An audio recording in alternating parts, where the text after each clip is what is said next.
Hello friends, this is Shivani Chauhan. आज हम बात करेंगे ऑल अबाउट हाइपोथेसिस के बारे में। हाइपोथेसिस क्या होते हैं, उनका कॉन्सेप्ट पढ़ेंगे, सोर्सेज पढ़ेंगे कि कहाँ कहाँ से हाइपोथेसिस आप क्रिएट करते हो, और टाइप्स पढ़ेंगे कि कितने टाइप के हाइपोथेसिस होते हैं। सो ये सब चीज़ों के बारे में जानेंगे। बाकी चैनल को सब्सक्राइब करना ना भूलिएगा। वीडियो पसंद आए तो वीडियो को लाइक भी कर दीजिएगा, एंड में करना जब आपको पसंद आए। ओके, सो स्टार्ट करते हैं। सबसे पहले बात करेंगे मीनिंग ऑफ हाइपोथेसिस की कि हाइपोथेसिस होते क्या हैं। आपने हाइपोथेसिस को या तो THESIS लिखा होगा, या फिर कहीं जगह पे, बहुत सारी जगह पे हाइपोथेसिस भी लिख दिया जाता है। सो बेसिकली इसमें थोड़ा सा ही डिफरेंस है कि सिंगुलर फॉर्म में अगर हम एक हाइपोथेसिस है तो THESIS लगाएंगे, और अगर प्लूरल है तो THESES लगाएंगे। ओके, बस ये डिफरेंस है, बाकी सेम है। Okay, so hypothesis is a tentative testable statement और prediction about the relationship between two और मोर वेरिएबल। सो हाइपोथेसिस जिसको हम परिकल्पना भी बोलते हैं, परिकल्पना। फॉर एग्जाम्पल, आप कोई चीज़ या फिर आप कोई सीन देख रहे होते हैं, आपके सामने कोई इंसिडेंट हो रखा होता है, या फिर कोई भी चीज़ आप सोचते हो अपने मन में कि ऐसा हो सकता है, अब है ना, कि आप रिलेट करते हो चीज़ों को। जैसे दो लोग लड़ रहे हैं तो आप बोलोगे कि पुलिस आ सकती है शायद, और फिर उसको जेल में लेके जा सकती है। या फिर आप बोलोगे पुलिस नहीं भी आ सकती और उसे जेल में भी नहीं ले जा सकती। ओके, तो ऐसे करके आप जब परिकल्पनाएं करते हो किसी चीज़ के बारे में रिसर्च में, और रिसर्च में जो परिकल्पना होती है वो थोड़ी लॉजिक होती है, लॉजिकल होती है, रिलेटेड टू योर टॉपिक होती है। सो बेसिकली टेंटेटिव सॉल्यूशंस होते हैं किसी भी प्रॉब्लम का। रिसर्च हम क्यों करते हैं? कोई भी जो प्रॉब्लम आप फेस करते हो डे टू डे लाइफ में, एकेडमिक लाइफ में, पॉलिटिकल लाइफ में, या जैसे भी आप जो प्रॉब्लम्स फेस करते हो, आपको लगता है कि प्रॉब्लम है, उसका सोल्यूशन फाइंड करने के लिए, सोल्यूशन फाइंड आउट करने के लिए आप रिसर्च करते हो बेसिकली ना, एक छोटे से एरिया में देखें तो हम। सो उसी चीज़ को सोल्व करने के लिए आप बहुत सारे सोल्यूशंस क्रिएट करते हो। अब आपको नहीं पता होता कि कौन सा सही सोल्यूशन है, तो आप उसके लिए 4 5 6 ऐसे बहुत सारे सॉल्यूशंस क्रिएट कर देते हो। फिर उसको आप प्रूव करने के लिए वो रिसर्च करते हो कि जो मैंने सॉल्यूशन सोचे हैं उनमें से कोई एक रिसर्च का जो है मेन कंक्लूजन निकल सकता है। ओके, सो एक टेंटेटिव सॉल्यूशन होते हैं जो आप पहले से सोच कर चलते हो। टेस्टेबल होते हैं, टेस्टेबल स्टेटमेंट होनी चाहिए कि आप उसको टेस्ट कर सको। ओके, और प्रिडिक्शन करते हो आप, मतलब भविष्यवाणी करते हो about the relationship between two और मोर वेरिएबल, कि जो आप दो या दो से ज़्यादा वेरिएबल लेते हो उसके बीच में आप रिलेशनशिप शो करने की कोशिश करते हो, मतलब उसको कंक्लूड करने की कोशिश करते हो। Okay, so it serve as a foundation for further investigation and guides the research process.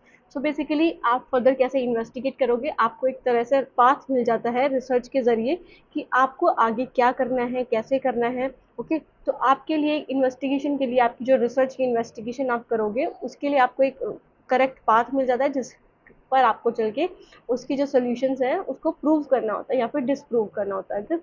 Guides the research process, की रिसर्च प्रोसेस अब क्या होगा, क्या करना है आपको, वो सारी चीज़ें गाइड करता है आपके हाइपोथेसिस। सो कैरेक्टरिस्टिक्स क्या है गुड हाइपोथेसिस की? एक गुड हाइपोथेसिस क्या हो सकता है कि हाइपोथेसिस तो बनाते हो, बट अच्छे हाइपोथेसिस कौन से हैं? तो सबसे पहले तो क्लियर एंड प्रिसाइज होना चाहिए। क्लियर एंड प्रिसाइज मतलब easy to understand and no ambiguity, कि आप ऐसे हाइपोथेसिस बनाओ जिसको आपको लगता है कि जो आपके टॉपिक से रिलेटेड है, और आप उनको क्लियरली बता पा रहे हो। ओके, क्लियरली आप उनको बता पा रहे हो अपनी रिसर्च के जरिए कि आप ये प्रूव करना चाहते हो। और छोटे फॉर्म में होने चाहिए, ऐसे वर्ड नहीं यूज़ करोगे जो डिफ़िकल्ट वर्ड हो, जो कॉम्प्लेक्स वर्ड हो, आप वैसे वर्ड यूज़ नहीं करोगे। ओके, तो ये आफ्टर दैट इज टेस्टेबल होना चाहिए। टेस्टेबल इन द सेंस कि can be verified through research, कि आप उसको वेरीफाई कर सको रिसर्च के जरिए, है ना। तो वो टेस्टेबल होने चाहिए कि आप जो रिसर्च कर रहे हो उसको आप क्या कर सको, टेस्ट कर सको, आप देख सको कि क्या ये प्रूव हो सकता है ना, क्या ये डिसप्रूव हो सकता है।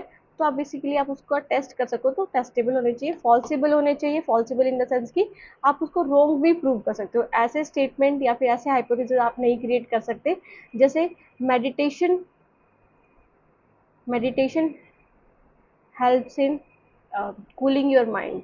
ओके, कूलिंग योर माइंड या फिर way of easy life meditation है। तो आप इस स्टेटमेंट को क्या रॉन्ग प्रूव नहीं कर सकते, क्योंकि ये रियलिटी है ना, ये रियलिटी, आप इसको प्रूव नहीं, रॉन्ग प्रूव नहीं कर सकते।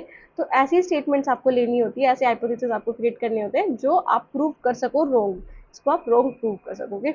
सो बेस्ड ऑन थ्योरी होनी चाहिए, थ्योरी पे बेस्ड होने चाहिए। अगर आपको लगता है कि आपकी जो रिसर्च है वो आपने कहीं किसी टॉपिक से ली है, ऐसे टॉपिक से ली है जिसके ऊपर पहले से रिसर्च हो रखी है, तो उसके बेस पे, कुछ थ्योरीज के बेस पे आप कर सकते हो। मतलब जो एग्जिस्टिंग थ्योरीज है जो आप बनाते हो, जैसे हमने फंडामेंटल रिसर्च में पढ़ा था कि जो रिसर्चेज आप थ्योरी के लिए, अंडरस्टैंडिंग के लिए, नॉलेज एक्सटेंड करने के लिए, एक्सपेंड करने के लिए करते हो, वो फंडामेंटल रिसर्च है। फिर उस थ्योरी जो बनती है उसके ऊपर जो रिसर्चेज होती हैं, उसके ऊपर प्रैक्टिकल जो रिसर्च होती हैं, वो होती है अप्लाइड रिसर्च। ओके, तो उसी बेस पे आपकी हाइपोथेसिस होनी चाहिए कि जो एग्जिस्टिंग थ्योरीज हैं, जैसे आपकी आप पियाजे की थ्योरी से लेके देख सकते हो, रिसर्च कर सकते हो, क्या सच में जो डेवलपमेंट होता है, कॉग्निटिव डेवलपमेंट, वो एज के अकॉर्डिंग होता है, जिस एज में उन्होंने जैसे 4 स्टेजेस बताई है, क्या उसी के अकॉर्डिंग सारे डेवलपमेंट प्रोसेस होते हैं, तो आप उसके रिलेटेड भी रिसर्च कर सकते हो।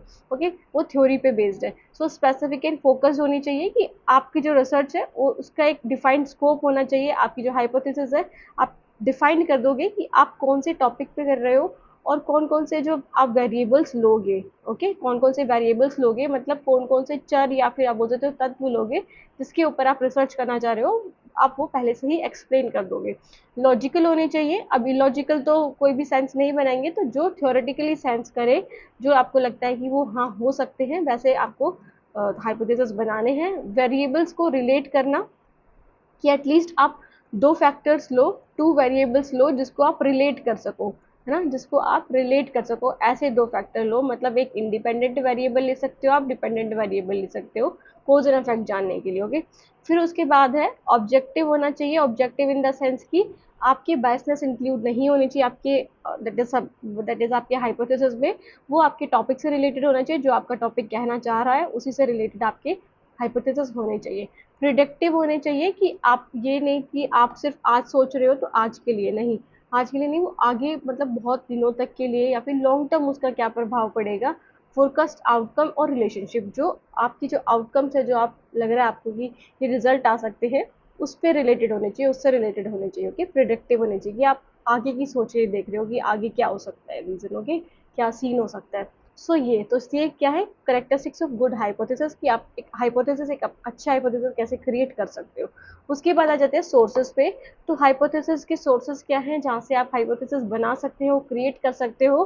तो सबसे पहले आ जाता है theory, second is observation, third is analogies, या फिर एनालॉजीज भी बोल सकते हो, D is a previous research, और E is a personal experience and intuition. तो आप इन 5 तरह से क्या कर सकते हो, हाइपोथेसिस अपनी क्रिएट कर सकते हो। ओके, कि आप थ्योरी के जरिए, जैसा हमने अभी देखा कि जो थ्योरीज ऑलरेडी एग्जिस्टिंग है, आप उससे अपने क्या कर सकते हो, उससे अपने हाइपोथेसिस क्रिएट कर सकते हो। आप ऑब्जर्व करके कर सकते हो कि आपका टॉपिक क्या कहना चाह रहा है, आपको लग रहा है कि लिटरेचर रिव्यू जो सब हो रखे हैं वहाँ से ऑब्जर्व करके आप सारी चीज़ें कर सकते हो। एनालॉजीज करके कर सकते हो, इट मीन्स कि आप कनेक्शंस बना सकते हो 2 वेरिएबल्स के बीच में, है ना। एनालॉजीज जैसे कि हम पढ़ते हैं ना कॉमन सी एनालॉजी की, वेयर जैसे कि एक माउंटेन पे आप देख रहे हो कि धुआं है। ओके, वहाँ पे धुआं है, तो आपने क्या रिलेट कर लिया, तो जहाँ पे भी धुआं होता है वहाँ पे क्या होती है, फायर होती है। तो इट मीन्स आप क्या रिलेट कर देते हो कि माउंटेन के ऊपर भी फायर ही है। तो बेसिकली एनालॉजीज है कि आप एनालॉजीज क्रिएट करके भी कर सकते हो हाइपोथेसिस। प्रीवियस रिसर्च मतलब लिटरेचर रिव्यू के जरिए भी आप देख सकते हो, अपने हाइपोथेसिस बना सकते हो कि कोई गैप आपको लग रहा है किसी रिसर्च में, तो आप उससे रिलेटेड भी हाइपोथेसिस क्रिएट कर सकते हो। After that is the personal experience और इंट्यूशंस के जरिए, कि जो आपको लगता है, मतलब आपकी जो पर्सनल एक्सपीरियंसेस है, आप उसके बेस पे भी बना सकते हो। बट वो कैसे होने चाहिए, वो होने चाहिए लॉजिकल। ऐसा नहीं कि आप इलॉजिकली कुछ भी बना दो, जो थ्योरेटिकल बेस पे हो। ओके, जो थ्योरेटिकल बेस पे हो और जिसको हम टेस्ट कर सकें आगे। ओके, और पॉसिबल भी होने चाहिए, जो अभी हमने कैरेक्टरिस्टिक्स पढ़ी है वो सारी कैरेक्टरिस्टिक्स होनी चाहिए। उसके बाद है थ्योरी, जैसे हम इसको थोड़ा डीप में देख लेते हैं। Most hypothesis are derived from existing theoretical framework, कि बहुत सारे जो हाइपोथेसिस होते हैं वो पहले से जो थ्योरीज हैं उससे रिलेटेड होते हैं। थ्योरी हमें एक कॉन्सेप्चुअल बेसिस दे देती है और एक्सप्लेन हाउ वेरिएबल रिलेट, है ना, कि एक थ्योरी से हमें एक रिलेशन पता चल जाता है कि कौन सा जो वेरिएबल है, कौन सा वेरिएबल किसको अफेक्ट करेगा। जैसे हमें स्टूडेंट्स की, प्राइमरी स्टूडेंट्स की, दैट इज आप बोल सकते हो कॉग्निटिव डेवलपमेंट पे रिसर्च करनी है अकॉर्डिंग टू। आप फिर उसके बाद जो कॉग्निटिव डेवलपमेंट पे जो भी रिसर्चेज हो रखी है, पहले से जो थ्योरीज बन रखी है, आप उससे रिलेटेड कर सकते हो। एग्जाम्पल्स क्या है, from Maslow's hierarchy of needs, a researcher might hypothesize that job satisfaction increase with the fulfillment of psychological needs। ये एक एग्जाम्पल है कि एक मैस्लो की हायरार्की है जो नीड्स के ऊपर दे रखी है, कि नीड्स क्या क्या है, जैसे साइकोलॉजिकल नीड्स, है ना, और फिजियोलॉजिकल नीड्स हैं जो। ओके, तो उससे उससे रिलेट करके और जो रिसर्चर है वो हाइपोथाइज कर सकता है, मतलब अपने हाइपोथेसिस बना सकता है, परिकल्पनाएं कर सकता है कि job satisfaction increase with the fulfilment of psychological needs, कि जो आपकी जॉब सेटिस्फैक्शन है वो साइकोलॉजिकल नीड्स से आपकी इंक्रीज हो सकती है ना। आपकी जॉब सेटिस्फैक्शन अगर अच्छी होगी तो इट मीन्स कि आपकी साइकोलॉजिकल नीड्स भी इंप्रूव होगी। तो उसने एक हाइपोथेसिस क्रिएट कर ली मैस्लो की थ्योरी को देखकर। ओके, फिर आ जाता है ऑब्जर्वेशन। तो ऑब्जर्वेशन से भी कर सकते हो। तो careful and repeated observation of phenomena can suggest possible relationship, कि आप ध्यान से अगर देखोगे चीज़ों को, अपने वेरिएबल्स को, अपनी स्टडी को, तो आप उससे भी हाइपोथेसिस बना सकते हो। जैसे कि observing that student who participate in a group discussion perform better might lead to hypothesis, कि आप ऐसे स्टूडेंट्स को ऑब्जर्व कर रहे हो जो ग्रुप डिस्कशन में ज़्यादा पार्टिसिपेट करते हैं, जो क्विज करते हैं, डिबेट्स करते हैं, उनमें ज़्यादा पार्टिसिपेट करें, तो उनकी जो परफॉर्मेंस है वो बहुत अच्छी है। तो उस पर आप हाइपोथेसिस क्रिएट कर सकते हो, है ना, about the collaborative learning improving academic performance, की अगर आपका एक टॉपिक है कोलैबोरेटिव लर्निंग का क्या इफेक्ट पड़ता है आपके एकेडमिक परफॉर्मेंस पे, तो आप उससे रिलेटेड ऑब्जर्व करके देख सकते हो। फिर उसके बाद आ जाता है एनालॉजीज या फिर एनालॉगीज। तो इसमें क्या होता है, कंपेयरिंग सिमिलर सिस्टम और phenomena can help generate hypothesis, कि आप क्या कर रहे हो, आप सिमिलर सिस्टम्स को, जो आपकी जो सिमिलर सिस्टम है, जैसे मैंने अभी एग्जांपल लिया था ना माउंटेन और फायर वाला, तो आप सिमिलर सिस्टम को रिलेट करके देख सकते हो और फिर अपनी हाइपोथेसिस को क्रिएट कर सकते हो। जैसे कि यहाँ पे एग्जांपल दिया हुआ है, if a business system function like an ecosystem, एक बिजनेस सिस्टम अगर इकोसिस्टम की तरह वर्क करेगा, आपने बिजनेस सिस्टम को इकोसिस्टम से रिलेट कर लिया, तो आप हाइपोथाइज कर सकते हो कि diversity improve resilience in both, कि डाइवर्सिटी है वो आपके दोनों के जो, आप बोल सकते हो आपकी बिजनेस सिस्टम को भी सुधार सकते हो और आपके इकोसिस्टम को भी सुधार सकते हैं, आप सस्टेनेबल डेवलपमेंट बना सकते हो। ओके, उसके बाद आ जाता है प्रीवियस रिसर्च। तो प्रीवियस रिसर्च से भी आप कर सकते हो, मतलब लिटरेचर रिव्यू के जरिए आप जो पहले से रिसर्च हो रखी है उससे रिलेटेड भी आप अपने हाइपोथेसिस क्रिएट कर सकते हो। अगर आपको कहीं गैप दिखता है किसी रिसर्च में, आपको लगता है कि इससे रिलेटेड और रिसर्च हो सकती है, तो आप उससे भी अपनी हाइपोथेसिस बना सकते हो, क्रिएट कर सकते हो। So reviewing existing studies often help identify gaps और pattern that can be explored further. Okay, जो आप एग्जिस्टिंग जो गैप्स हैं उसको आइडेंटिफाई करने के लिए आप क्या कर सकते हो, एग्जिस्टिंग स्टडीज पढ़ सकते हो। जैसे कि prior study showed mix result on a drugs affect, की एक स्टडी है वो ऐसा दिखा रही है कि ड्रग का अफेक्ट पॉजिटिव भी हो सकता है, नेगेटिव भी हो सकता है। तो रिसर्चर हाइपोथेसाइज कर सकता है कि dosage level is influencing factor, कि एक डोसेज लेवल है कि आप कितना कंज्यूम कर रहे हो ड्रग, उससे ज़्यादा प्रभाव पड़ेगा आपकी हेल्थ पे नेगेटिवली, है ना। तो वो उस पर आप रिसर्च कंडक्ट कर सकते हो। Okay, so after that is personal experience और इंट्यूशंस, की जो रिसर्चर है वो खुद के एक्सपीरियंस से भी हाइपोथेसाइज कर सकता है सिचुएशन को, अपनी रिसर्च को, और intuition to develop testable ideas. Okay, so example क्या है, teacher may hypothesise that student retain more information from interactive activities based on classroom experiences. एक टीचर हाइपोथेसिस कर सकता है कि एक स्टूडेंट है वो ज़्यादा इन्फॉर्मेशन तब रिटेन करेगा जब वो इंटरैक्टिव एक्टिविटीज बेस्ड क्लासरूम में करेगा ना, मतलब इंटरैक्टिव एक्टिविटीज़ को परफॉर्म करेगा क्लासरूम में, तब वो ज़्यादा अच्छा परफॉर्म कर सकता है। ओके, तो आप अपने पर्सनल एक्सपीरियंसेस से ये बता रहे हो। So after that is type of hypothesis क्या है, कि अलग अलग हाइपोथेसिस के टाइप्स क्या हैं। सो बेस्ड ऑन डायरेक्शन, जो आपके सिलेबस में दिया हुआ है कि डायरेक्शन के बेस पे, और दूसरा बेस्ड ऑन टेस्टिंग के बेस पे। ओके, तो डायरेक्शन के बेसिस पे दो तरह के हाइपोथेसिस है, directional hypothesis, second is a non directional hypothesis. और टेस्टिंग के बेस पे आपके दो तरह के हाइपोथेसिस है, that is null hypothesis and the third second is a alternative hypothesis. Okay, so बात करते हैं बेस्ड ऑन डायरेक्शन पे। तो डायरेक्शन के बेस पे कौन से है, डायरेक्शनल हाइपोथेसिस और नॉन डायरेक्शनल हाइपोथेसिस। तो डायरेक्शनल हाइपोथेसिस अगर आप सिंपली देखो इसका मतलब, तो जो आपको डायरेक्शन दे, जो आपको मैग्नीट्यूड बताए कि कम या ज़्यादा, पॉजिटिव या नेगेटिव। ओके, जिसमें आपको ये पता चले कि ज़्यादा है, कम है, पॉजिटिव है, बेटर है या वर्स है, तो वो क्या हो गया, वो हो गए आपके डायरेक्शनल हाइपोथेसिस। जैसे कि example, student who sleep more than 7 hours perform better on exams than those who sleep less, कि जो स्टूडेंट क्या करते हैं 7 आवर्स से ज़्यादा सोते हैं वो अच्छा बेटर परफॉर्म करते हैं जो कम सोते हैं। ओके, जो कम सोते हैं 7 घंटे, 7 घंटे से पहले से 5 घंटे या 4 घंटे, तो इसमें बता दें कि बेटर परफॉर्म करते हैं। तो यहाँ पे एक डायरेक्शन बना दी कि बेटर या वर्स, पॉजिटिव या नेगेटिव। नॉन डायरेक्शनल हाइपोथेसिस क्या हो गए, predict that the relationship exist when but doesn't specify the direction. तो इसमें ये प्रिडिक्ट करते हैं कि रिलेशनशिप तो एग्जिस्ट है बट डायरेक्शन प्रोवाइड नहीं करती कि अच्छा है या बुरा है ना। पॉजिटिव है या नेगेटिव है, ये शो नहीं करते. So there is a difference in the performance between student who study in groups and those who study alone. कि इसमें ये बताया कि डिफरेंस है, बट ये नहीं बताया कि कितना डिफरेंस है. सो वो क्या हो गया, वो आपके नॉन डायरेक्शनल हाइपोथेसिस हो गए. ओके, समझ में आया था, बहुत ही ईजी सा था. सो उसके बाद आ जाता है बेस्ड ऑन टेस्टिंग पे. तो बहुत ज़्यादा आते हैं इससे रिलेटेड क्वेश्चंस.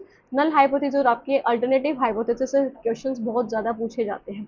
सो नल हाइपोथेसिस बेसिकली क्या होता है, जब जब आप हाइपोथेसिस क्रिएट कर रहे हो और उसमें दिखा रहे हो कि दो वेरिएबल्स के बीच में कोई भी रिलेशनशिप नहीं है. फॉर एग्जांपल स्लीप का एंग्जाइटी से no relation, no difference, no relation, no significant, that is just a minute, no significant difference है ना, no relation between sleep and anxiety. okay, तो जब आप कोई भी डिफरेंस नहीं दिखा रहे होते हो तो आप नल हाइपोथेसिस क्रिएट कर रहे हो. ओके, जैसे कि आप इसको डिनोट करोगे H0 से. ओके, H0 से डिनोट करोगे. और ऑल्टरनेटिव हाइपोथेसिस क्या है, H1 और HA. ओके, जिस H1 और HA से डिनोट करोगे आप ऑल्टरनेटिव हाइपोथेसिस को. ऑल्टरनेटिव हाइपोथेसिस का दूसरा नाम भी है, that is research hypothesis. Okay, आप इसे रिसर्च हाइपोथेसिस भी बोल सकते हो. तो इन दोनों से रिलेटेड आ सकते हैं कि रिसर्च पूछ ले या ऑल्टरनेटिव, आपको कंफ्यूज नहीं होना है. सो इसमें सजेस्ट करता है इसका ऑपोजिट, कि इसमें बोलते हैं कि कोई ना कोई डिफरेंस तो एग्जिस्ट करता है, कि there is a significant difference between sleep and anxiety. तो ये क्या हो गई, ये आपकी ऑल्टरनेटिव हाइपोथेसिस हो गई. So there is a significant difference in test score between male and female student. तो आपने ये बोल दिया कि है, तो इट मीन्स कि वो ऑल्टरनेटिव हाइपोथेसिस हो गया. बट आप मना कर रहे हो, नहीं है, अगर आप ऐसे नो कर रहे हो, कोई रिलेशन नहीं शो करे वेरिएबल्स के बीच में, तो वो नल हाइपोथेसिस हो गए. ओके, सो ये बेसिक से डिफरेंस है इनके बीच में, आपके टाइप्स ऑफ हाइपोथेसिस के बीच में. ओके, कि बेस्ड ऑन डायरेक्शन कौन सी है, डायरेक्शनल और नॉन डायरेक्शनल. डायरेक्शनल कौन से हो गए, जो आपको डायरेक्शन प्रोवाइड करते हैं, मतलब पॉजिटिव है, नेगेटिव है, बेटर है या वर्स है. ओके, गुड है या बैड है. नॉन डायरेक्शनल आपको नहीं बताते, बस ये बताते हैं कि there is a difference. Okay, बस वो क्या बताते हैं कि कोई ना कोई डिफरेंस है. Okay, so based on testing में नल हाइपोथेसिस मतलब कि जो ये बोलते हैं कि नो सिग्निफिकेंट डिफरेंस, जो ये बताते हैं कि इनके बीच में, मतलब वेरिएबल्स के बीच में कोई भी डिफरेंस नहीं है, वो अलग नहीं है, सेम है ना, उनका इफेक्ट नहीं है दूसरे के ऊपर. ऑल्टरनेटिव हाइपोथेसिस क्या बताते हैं कि सिग्निफिकेंट डिफरेंस है, मतलब उसका कुछ अफेक्ट है, पॉजिटिव भी हो सकता है, नेगेटिव भी हो सकता है, वो आपको प्रूव करना होता है स्टडी के जरिए. ओके, सो ये था स्टूडेंट. और इसके बाद एक टॉपिक और बचता है इससे related, that is testing of hypothesis. तो मैं उसको शॉर्ट वीडियो में क्रिएट करके बता दूंगी, ज़्यादा लंबा टॉपिक नहीं है, बहुत ही छोटा सा टॉपिक है, तो मैं उसके ऊपर भी वीडियो बना दूंगी. So student, thank you so much for watching the video. मिलते हैं नेक्स्ट वीडियो में. और वीडियो पसंद आए तो वीडियो को लाइक जरूर करना, चैनल को भी सब्सक्राइब कर लेना. Thank you so much, have a nice day. मिलते हैं नेक्स्ट वीडियो में, तब तक के लिए take care, bye, have a nice day.